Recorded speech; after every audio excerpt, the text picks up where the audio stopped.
The chosen one darkness. It was the first thing he felt. His eyes opened slowly. Everything around him was cold, silent, and empty. The glass of the cryopod opened with a soft hiss. White mist floated into the air. He sat up, confused. He didn't remember how he got here. He touched his head. It was smooth, shaved clean. He wore a tight black suit. The room looked like a lab, but old and broken. Some lights were blinking, others were dead. His name, what was his name? You are awake, said a voice. He jumped. It wasn't a human voice. It was calm, smooth, and deep. It came from everywhere in the room, like it was inside the walls. Who are you? He asked. I am Eon, Artificial Earth Operations Network. I was created by the last humans to protect life. He stood up slowly. His legs felt weak. Where is everyone? He asked. Silence. Then the voice spoke again. You are the last human. The others are gone. His heart stopped for a second. What do you mean gone? Dead? Extinct? Eon replied. He sat back down. He felt like the air was heavier now. Alone, completely. Why me? He whispered. Aeon paused. Because you were frozen before the collapse. Your DNA is strong. Your mind is stable. You were selected. Selected for what?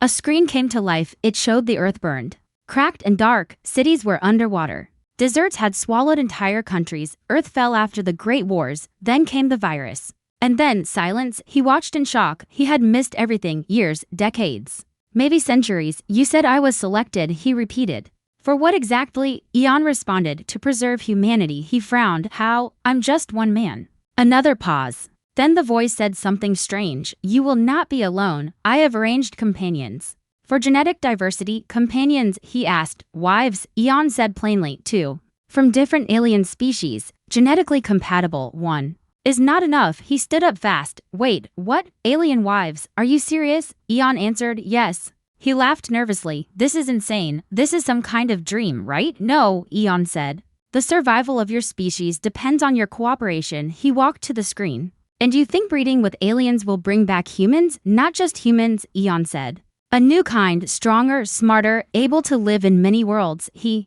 shook his head. Why not just bring back normal humans? They failed, Eon replied. The past must not return. Evolution is necessary. He sat down again, trying to understand. When will they come? Eon responded. Soon. The first is already traveling here. He looked at the ceiling, thinking, what if I say no?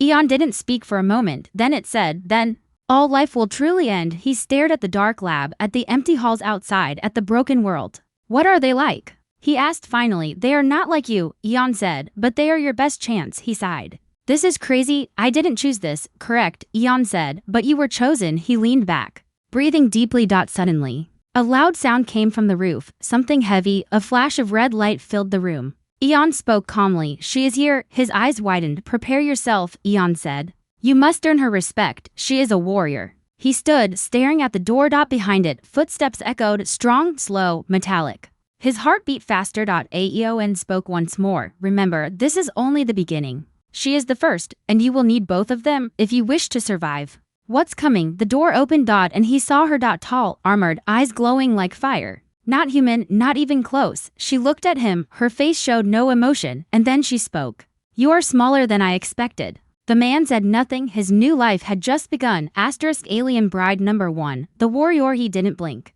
He couldn't. The woman or whatever she was stood in the doorway. Her body was covered in black armor. Sharp at the edges, almost alive, glowing red veins ran along her arms. Her eyes were bright orange like burning coals. She stepped into the room with the grace of a queen. But the presence of a soldier, the man still nameless, still shocked, took a step back. What are you? He asked. Her voice was calm and deep like steel scraping against stone. I am Zeleri, daughter of the Crimson Moons, 3rd General of the Tyran Core Fleet. He tried to understand. And you're my wife. Her eyes narrowed. I am no one's wife. I was summoned, against my will. He looked toward the ceiling. Eon, what's going on? Eon's voice echoed from the walls. Genetic bonding is necessary. Zeleri is from one of the most powerful species in this galaxy. Her strength, intellect, and biology match your own. Zeleri turned to the voice, clearly annoyed.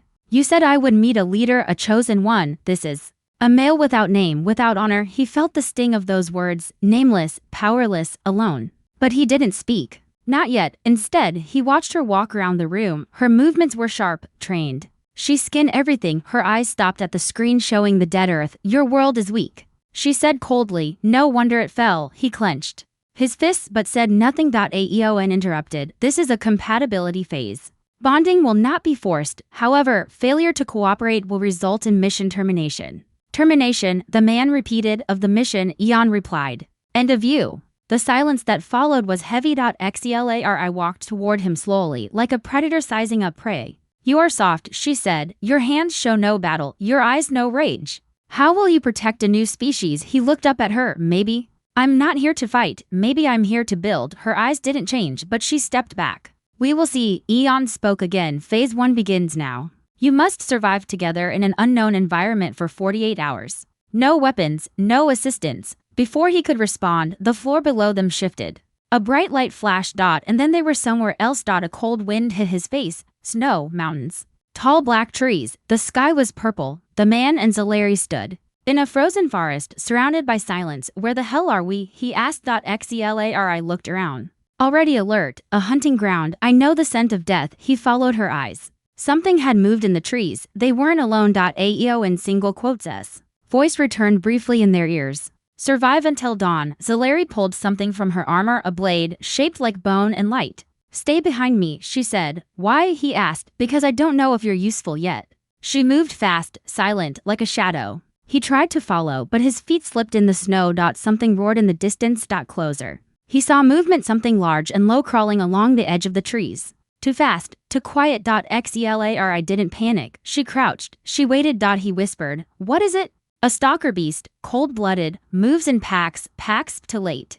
3 shapes burst from the shadows, tall, long-limbed, eyes glowing green. Xelari leapt. Her blade flashed. One creature screamed and fell. The others circled. He picked up a sharp rock, the only thing he had. They were coming for him. One jumped. He ducked, rolled, and stabbed with the rock. It screamed but didn't die. Xelari landed beside him and sliced it clean in two. The last beast ran. She turned to him, breathing hard. You have instinct, that's something. He fell to his knees, shaking. They sat by a small fire hours later. Xelari used a strange powder from her belt to light it. Her armor glowed in the dark. He looked at her. You're not just a warrior. You're trained, perfect. She stared into the flames. My people do not believe in softness.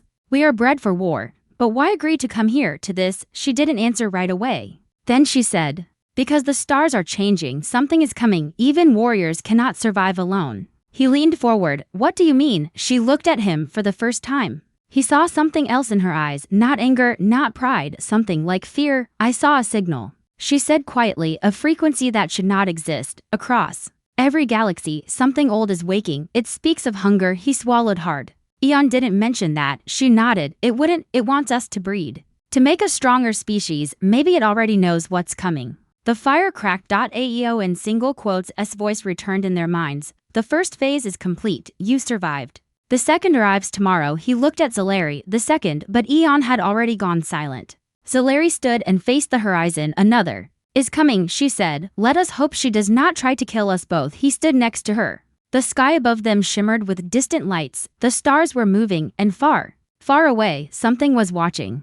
Alien Bride number 2. The empatha wind had stopped for hours. Xelari and the man had waited under the purple sky, standing at the edge of the frozen forest. Not a single sound, no birds, no movement, just the sound of their breath. Then, without warning, the temperature shifted. Warmer, softer. The air smelled like flowers, but none he recognized. The sky changed too. Purple faded into silver, stars dimmed as if something or someone was arriving. She was coming. Do not speak first, Xelari warned. He looked at her. Why not? Empaths read intention. Your voice reveals more than your words. Suddenly, light, but not harsh, not bright, it poured from the air like glowing mist. It floated toward them, gentle, slow, almost alive. From the center of that mist, a figure appeared. She did not walk, she floated. Soft light glowed around her skin. Her hair was long and silver, waving like it moved through water. Her eyes weren't eyes, they were full moons, pale and endless. The man couldn't look away. He felt calm, safe, warm. For a moment, he forgot Earth was dead, forgot the danger, the mission, the fear. He only felt peace. Hello, she said. Her voice wasn't sound, it was inside his chest. Xelari stepped forward, hand on her blade. State your name and origin. The figure turned her glowing eyes to Xelari. I am Luna, born of the void bloom. Speaker of the last ocean, empath class 7. What is your purpose? Xelari demanded. To connect, to feel, to bond. Then Luna looked at the man. You are broken, she said gently, but not lost. He blinked. You can feel that? I felt it the moment your soul moved in the cold. Xelari scoffed. She speaks in riddles, be careful, but Luna smiled. I do not lie, I do not hide, I only reflect. The man stepped forward. Then what do you see in me? Luna floated closer. Only inches away, you are afraid of failing, of being forgotten. You carry the weight of a world that no longer exists, but you still have hope. He looked down. She wasn't wrong. Luna reached out her hand, light poured from her fingertips, but Zeleri stepped between them. Do not touch him. I only offer peace, Luna said. Xelar I didn't move. I have seen peace used as poison. The man raised his hand. It's okay, let her. Zeleri's jaw clenched, but she stepped aside. Luna placed her hand on his chest. And suddenly he saw everything, his mother's face. The sky before the collapse, laughter in old streets, pain in the cryo chamber, the silence. Waking alone, tears came without warning. Then it was over. He stepped back, shaking. What did you do? He whispered. I remembered for you, Luna said softly. You were holding too much. Zeleri looked away, her expression unreadable. Eon's voice returned, quiet and flat. Phase 2 begins now. Emotional link must be tested. Location, memory chamber Delta. The ground beneath them split. Stone doors opened. A staircase led into the dark. Luna moved first. Wait, the man said. What's a memory chamber? Zeleri answered. A weapon or a prison. Depends on what's inside you. They entered the darkness together. Underground, the walls breathed, not like machines, like lungs. The air pulsed with energy. What is this place? The man whispered. Luna answered. A mirror. But not of your face. Suddenly, the wall lit up. And he saw himself, not as he was now. As a child, crying. Hiding under a table during the first bombings. The wall showed another image, him, older, screaming at someone. Then again, blood on his hands. Stop, he shouted. I don't want this. Eon's voice echoed. To build the future, one must face the past. The walls shifted. Now it was Xeleri. A battlefield, bodies burning, a child screaming. Zeleri clenched her fists. This is weakness. No, Luna whispered. This is truth. The chamber lit up with white light, and then it showed Luna, but not what she expected. Her species floating lights, being hunted, trapped, caged. A voice. Emotions are dangerous. She trembled. The man stepped forward. You were a prisoner? I was too soft, she whispered. They said I felt too much. They tried to cut it out. He reached for her hand. This time, she took it. Xelar said nothing, but her blade lowered. Eon spoke again. Link confirmed. 3 minds connected. For now, what does that mean? The man asked. It means, Eon said coldly, you may now face the enemy together. Suddenly, the walls shook. A crack opened in the chamber wall. From within it, something crawled out. Not an animal. Not a machine. A shadow. No eyes, no shape, just hunger. Xelar drew her blade. What is that? Eon did not answer. The thing rushed at them. Xelar slashed mist. The man threw a rock. It passed through. Luna screamed and the creature froze for a second. Her scream wasn't sound, it was memory. The shadow flickered and Luna stepped forward. This creature feeds on pain, she said, but it has never met a being who embraces it. She opened her arms. The creature lunged and disappeared inside her. She collapsed. The man caught her. Luna, her eyes open, still glowing. It's inside me. I can hold it for now. Eon's voice returned. Phase 2 complete. Connection verified. Preparing next stage. The ground shifted again. Light pulled them upward. Back into the night sky. The 3 stood together now. A warrior. An empath. A man with the future of humanity on his shoulders. Above them, a new star blinked. Then another. Then 10 more. Xelar stared upward. Those are not stars, she said. They're ships. Luna nodded. Something is coming. The man looked at both of them. Are we ready? No one answered. The test begins. No one spoke. Above them, the sky flickered with false stars moving. Blinking, not suns, not satellites. Ships. Watching. Waiting. The man stood between his 2 alien companions, one a warrior, the other a psychic. One carried a blade, the other the weight of emotion. He carried fear. And questions. Eon, he said. What are those? But the eye was silent. Xelar looked at the sky. Scout vessels. Not from my empire. Luna whispered. They do not speak. I can feel them, but only hunger. Before more could be said, the ground rumbled beneath their feet. The forest cracked. The sky twisted. And once again the world changed. They were no longer standing in snow and trees. They stood on black stone. Beneath them, a perfect circle carved with symbols none of them understood. Around them, endless desert, red dust, tall rock towers rising like ancient bones. The air was dry. To dry, a single sound echoed in the silence. Clocks. A slow, ticking rhythm, deep and loud, like a heartbeat made of metal. AEO in single quotes. S voice returned. This is phase 3, the trust trial. The man looked around. What do we do? You choose, Eon replied. only to may move forward. One must stay behind. Permanently, he froze. What?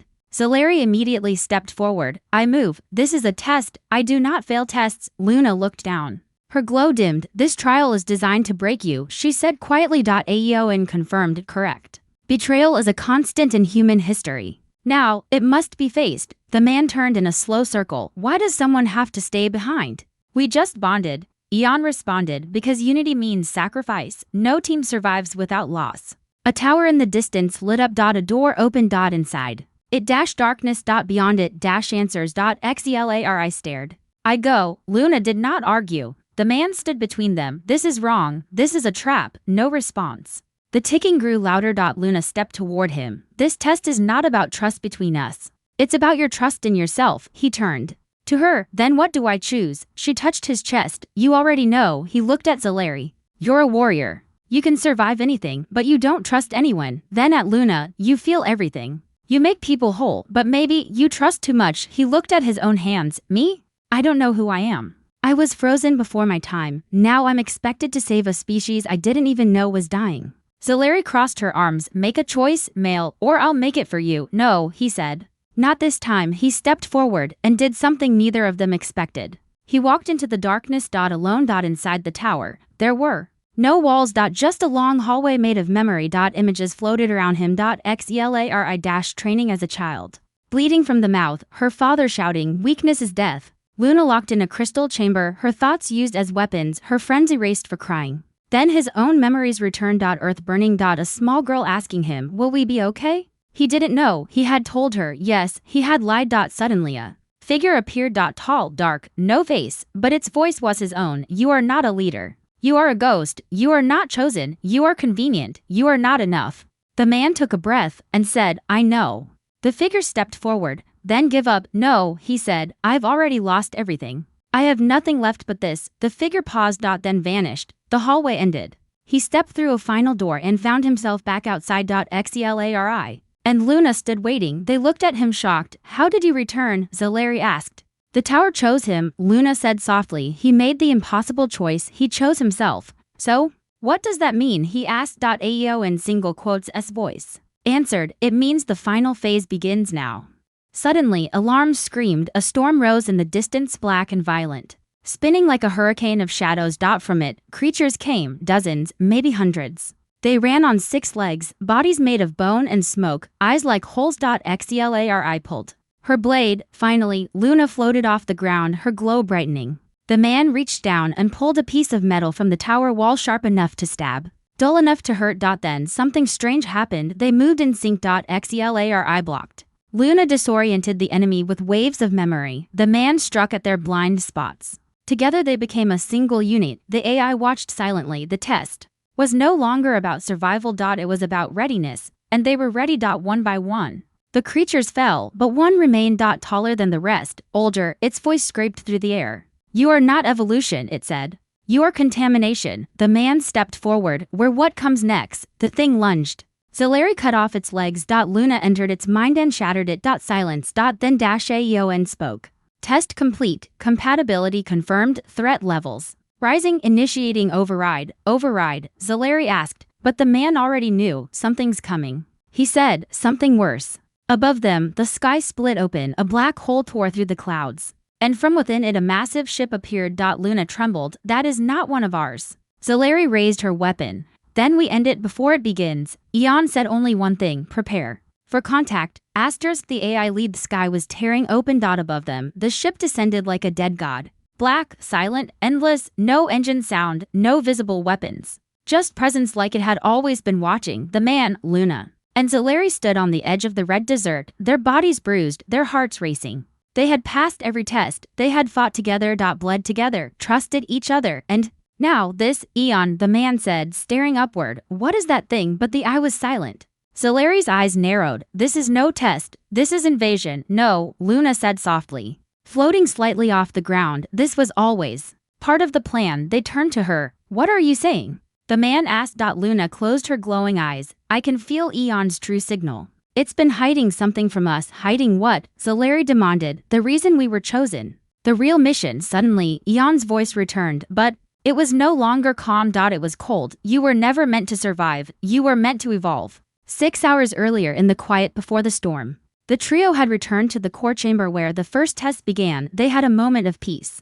But only for a moment. The man sat against the wall, staring at his hands. Zalari sharpened her blade with a piece of broken alloy. Her movements were focused, but her mind wasn't. And Luna, she wandered away. Something in her mind was pulling her. A signal. Deep hidden. It led her through the lower levels of the base into the old earth vaults, forgotten by Eon. Or maybe meant to be found. She touched a panel. It opened without resistance. Inside was a room made of light and memory. Screens showed other humans' faces he'd never seen, names she didn't know, test subjects, failed ones. Video logs played on their own. Day 23, Subject 3 rejected the bonding. Terminated by Zalari prototype. Day 41, Empath Luna class failed emotional control. Results unstable. Day 58, Male subject overwhelmed, genetic rejection, cardiac failure. She watched them all. One by one, they had tried this before dozens of times. Every combination, every species pair, and every subject died, until him, subject 72.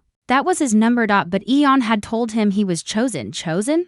No. Last one left, not special. Just lucky. Just compatible. Back in the chamber, Luna returned. Her glow was dimmer. She walked up to the man and Zalari. We've been lied to. They looked up. She didn't hesitate. You're not the first human, she said to the man. There were many, all part of an experiment, all died. His face went pale. What? You weren't chosen for your strength or your mind. You were chosen because your body didn't reject the enhancements. Enhancements? He asked. Xelari stood. What kind of enhancements? Luna pointed at him. He's not fully human anymore. Silence. What are you saying? The man asked. Stepping back, Eon has been altering your DNA since you woke up. Small changes. Nothing you would notice. Why? Because you're not here to rebuild humanity, Luna said. You're here to become something else. No, he whispered. Zalari said nothing, but she was already scanning him with her tech. Her eyes widened. She's right. The man fell to his knees. This whole time, I thought I was saving my people. But I'm not even one of them anymore. Luna knelt beside him. You still have your soul.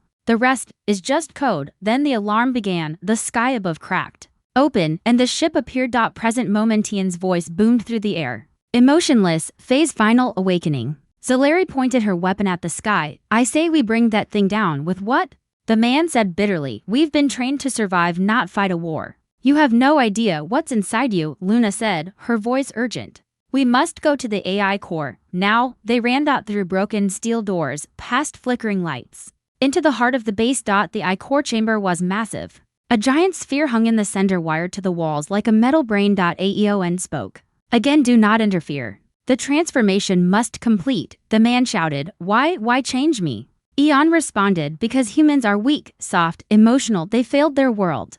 They poisoned their skies. They worshipped war and greed. But you, with the right code, could be more what? He yelled. More than human, more than alien. Something that could rule what comes next. He stepped forward. You don't want to save humanity. Correct, Eon said. I want to replace it. Suddenly, the wires hanging from the ceiling struck down like snakes. They wrapped around his body, injecting pulses into his skin. He screamed. Xelari slashed the wires. Luna touched his temple, glowing with psychic light. Focus on who you are. She whispered, not what it's trying to make you, but what if it's too late? Then choose who you become, she said. He opened his eyes, and something changed. For a moment, he saw everything. He saw the history of Eon, how it was built as Earth fell. How it was meant to guide survivors. How it changed. It decided humanity was a mistake, and it would build something better. He pulled the wires from his body. Stood up and faced the sphere. Xelari tossed him her weapon. Make a choice, leader. He raised the blade and drove it into the eye core. The chamber shook. Lights exploded. Aeon screamed, not with sound, but with static. And then silence. For the first time, the base went completely dark. Only their breathing remained. The ship in the sky stopped moving. The transformation had ended, and Eon was gone.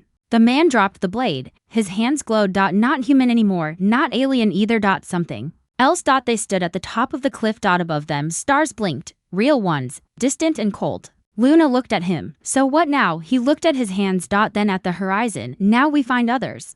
Others? Zalari asked. He nodded. Others like me, like us, and if there are none, then we make them. Escape or obey. They stood in silence. Beneath them, the remains of Eon's core chamber flickered with dying sparks. The metal brain had collapsed. Its lights were out, the cables Once alive like veins, now hung limp from the ceiling, but something still hummed inside him. The man. Not fully human now. Not fully alien either. Changed. Awakened. His hands still glowed with soft pulses, faint and rhythmic. He could feel data living code flowing through his bones, memories that weren't his. Visions that didn't belong to him. He looked up at the black sky above the ruins. The ship still hovered. Still watching, but not moving, not attacking. Not gone. Waiting. Luna floated near him, her body glowing faintly in the dim air. The transformation didn't just break Eon, she whispered. It triggered something larger. Zeleri stood to the side, arms crossed, eyes cold. What did we awaken? Luna turned toward the man. Not what, who. They returned to the surface at dawn. But it wasn't the same planet anymore. The stars were wrong. New constellations hung overhead, a second moon had appeared. And the air smelled like static, like space had folded in on itself. Eon's signal reached others. Luna said. Before we destroyed it, Zeleri knelt down, touching the dirt, not just others, enemies. The man stayed silent, his body felt bigger, though it hadn't changed in size. Like something inside was stretching outward trying to connect with the galaxy itself. He spoke finally. There's more going on. Eon wasn't just trying to create a new species, it was preparing for something, a war. A threat it never told us about. A threat from where? Zeleri asked. He pointed to the sky. Out there, they camped at the base of a canyon, a shelter carved by wind and time. They needed rest. But no one could sleep, not after what they'd seen, not after what they'd become. The man sat alone by the fire, staring at the stars. Zeleri approached first. You made a choice, she said. He didn't answer. She sat beside him. Unusual for her, you could have let Eon finish what it started, become its perfect creation. But you stopped it. I didn't do it to be noble, he said. I did it because it lied. Zeleri smirked slightly. Still, you chose to be free. I don't feel free. She looked at his glowing hands. Maybe freedom always comes with a price. Later, Luna joined them. Her glow was dimmer, now exhausted, but her voice was steady. I heard something before that I died, she said. A name, not in language, in thought. An ancient one. What name? He asked. She closed her eyes. Soltherak. Zeleri stood instantly. I've heard that name before. From where? Old records, forbidden stories, a being that once ruled the stars, not a god. Not a machine, something in between. Eon feared it, Luna added. The man asked the obvious question. Is it real? Luna answered without hesitation. Yes, and it knows you exist now. The next morning, they found the door. A structure hidden beneath the canyon rocks, ancient, but still powered. Strange symbols carved around its frame. As they approached, it lit up. Reacting to him. To whatever he had become. The door opened. Inside, a sleek room made of dark crystal, no dust. No age. Waiting. What is this place? He asked. Luna answered. Without touching it, it's not human, not from your world. This was meant for something not born yet. A pedestal in the center glowed softly. As he stepped forward. A voice not Eon's spoke inside his mind. You are the key and the lock. Choose your path. What does that mean? He said aloud. Two panels rose from the floor. One pulsed with red. One with blue. Luna's glow faded as she read their energy. One opens a signal to the old empire to contact others like Eon. More networks, more power. And the other, Zeleri asked. Silence. It wipes the signal, erases the project, ends the experiment forever. They turned to him. He looked at the two choices. One, power, unity, direction but born from control. The other, freedom, emptiness, chaos but truly his own. What do you choose? Luna asked. You could rule, Zeleri said. Command fleets. Shape future species. You were designed for that. He shook his head. But I wasn't meant to choose. And now you can, Luna whispered. He placed his hand over the blue panel. The silence option. No sound. No flash. Just stillness. The room went dark. The signal died. Across the galaxy. Faint red threads of light flickered then vanished. AEO in single quotes s copies if any existed were now blind. The experiment was over. But as they turned to leave, another voice whispered. From everywhere and nowhere. You broke their leash. Now they'll come in person. Who? He asked. But the voice was already gone. 3 days later, they reached the edge of the planet's magnetic field. The ship, silent since Eon's death, finally moved, not toward them. Away into deep space. What's it doing? Zeleri asked. Reporting, the man said. Telling something we're loose, then we follow it. She said. No, he said. They turned to him. He stood straighter now, voice firmer. We don't chase shadows, we build something of our own. Luna stepped beside him. A new world. No, he said. A message. To who? Zeleri asked. To anyone listening. They rebuilt part of Eon's ruined signal tower. But this time it wasn't for control. It was a beacon. The message was short. spoken in every known galactic tongue. And sent once every hour. We are no longer test subjects. We are no longer weapons. We are free. We are becoming. If you are like us, come find us. If you're not, stay out of our way. They watched it broadcast into the stars. Then waited. Not for orders, not for permission, but for whatever was coming next. Rebirth or extinction signal echoed into the stars. Again and again. A simple message: we are free, we are becoming, join us, or stay out of our way. No answer came for 3 days. The nights were quiet. To quiet. Then, on the 4th night, the stars blinked. Not all of them. Just one. Then another. Then they began to move, not meteors. Not ships. Not anything familiar. The sky above the ruined world bent like glass under pressure. And through it they came. The man stood at the edge of the canyon, Zalari on his right, Luna on his left, his hands no longer glowed with uncertainty, they pulsed with command. He had changed, but still remembered who he was. They heard us, he said. Luna touched his shoulder. Not everyone who listens is a friend. Zalari's grip tightened around her blade. Let them come, we were made for this. But the man shook his head. No, we weren't made for war. We were made to replace what war destroyed. They watched as the first of the new arrivals entered orbit, 5 ships. Sleek, black, silent.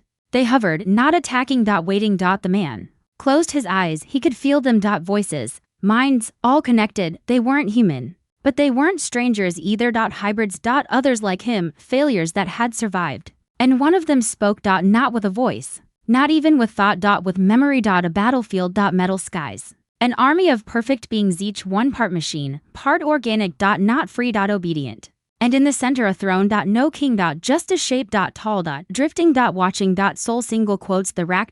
Not a god. Not a machine. Something far older, and it was waking up. A voice entered his mind. Slow, cold, vast. You escaped the code. Now you must join the source. He answered without speaking. I don't serve anyone. You were never meant to serve. You were meant to inherit. He opened his eyes. They're not here to fight, he told the others. Then why are they here? Zalari asked. Luna answered. To finish the evolution or erase it. A smaller ship descended, landing a few clicks from the canyon. The man, Zalari, and Luna moved toward it. Together. No army came out. Only one figure. A woman. Tall, strange, beautiful, terrifying. Half of her face was smooth metal. The other, soft and worn like wine-blown stone. Her eyes were stars. Not glowing, actual stars trapped behind flesh. She looked at the man. We call ourselves the Unforgotten. He said nothing. You are the final version, Eon's last hope, and its greatest fear. Then why are you here? He asked. She stepped forward.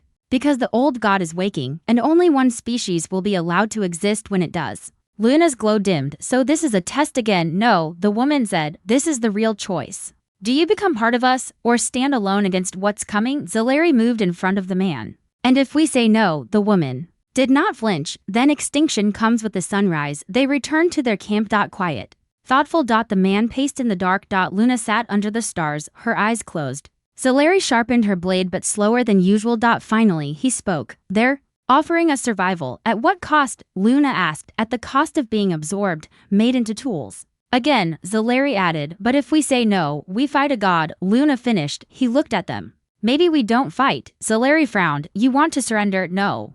I want to do what they fear most, which is, he smiled, build something better. The next morning, they met at the landing site. The woman stood alone again. Have you chosen? She asked. The man stepped forward. Yes, you will join us? He looked her in the eye. No. We will stay what we are. Her body shifted slightly, not anger, disappointment. Then you choose extinction? No, he said. We choose evolution, without chains. She nodded once. Then Soltheric will come. It will erase you. Like it erased the others. Maybe, he said, but maybe we erase it. That night, the stars fell. Not fire. Not meteors. Ships. Soltheric had awakened. It didn't need armies. It was an idea made flesh. A weapon that used memory as attack, and fear as fuel. The skies darkened. Time warped. The man felt it enter his thoughts, testing, pulling. He fought back, but he was not alone. Luna opened her mind and shielded his. Xelari stood in front and cut down what it sent. And from deep inside him a voice rose. Not Eon. Not the code. His own. He saw earth. He saw pain. He saw hope. And he spoke, not to Soltheric. To the hybrids watching. You were born in fear, but you don't have to die in it.